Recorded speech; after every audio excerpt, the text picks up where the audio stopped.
ఈ ఫ్యామిలీ కొత్తగా ఒక హాంటెడ్ హౌస్ అని తెలియక ఊరి చివర ఉన్న ఇంటికి షిఫ్ట్ అవుతారు. వాళ్ళకి రోజు రోజుకి ఆ ఇంట్లో భయానక విషయాలు జరగడంతో పాటు ఒక రోజు నైట్ వాళ్ళ బాబు మిస్టీరియస్ గా స్విమ్మింగ్ పూల్ లో పడి మునిగి చనిపోతాడు. ఇదంతా చూస్తే ఆ ఇంట్లో ఏం జరుగుతుందో అని పారానార్మల్ ఇన్వెస్టిగేటర్లను పిలిపించి వారి సమస్య వదిలించేంత వరకు వాళ్ళ ఇంట్లో ఉంచుకుంటారు.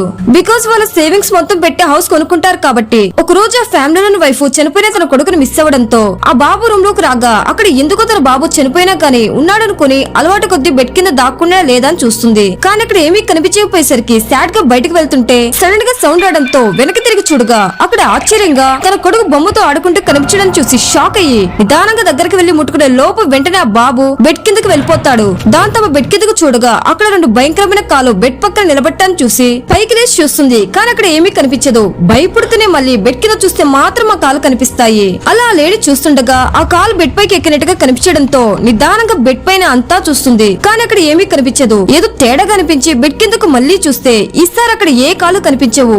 ఇంతలో సడన్ గా బెడ్ పై నుంచి తన బాబు దిగి పరిగెత్తడంతో ఒక్కసారిగా భయపడి వెనక్కి తిరుగుతుంటే సడన్ గా తనకి ఏవో పాదాలు టచ్ అవుతాయి. అది ఎవరా అని ధైర్యం చేసి వెనక్కి తిరిగి చూసే లోపు ఒక దెయ్యం చెయ్యి తన నోరును మూసేస్తుంది. మిగతా పారానార్మల్ ఇన్వెస్టిగేటర్లు ఆ లేడీ హస్బెండ్ కింద హాల్లో మాట్లాడుతుండగా సడన్ గా మిర్రర్ బ్రేక్ చేసి ఆ లేడీ శవమై పైనుంచి ఉరివేసుకుని వేలాడుతూ కనిపించడంతో అందరూ ఒక్కసారిగా షాక్ అయిపోతారు.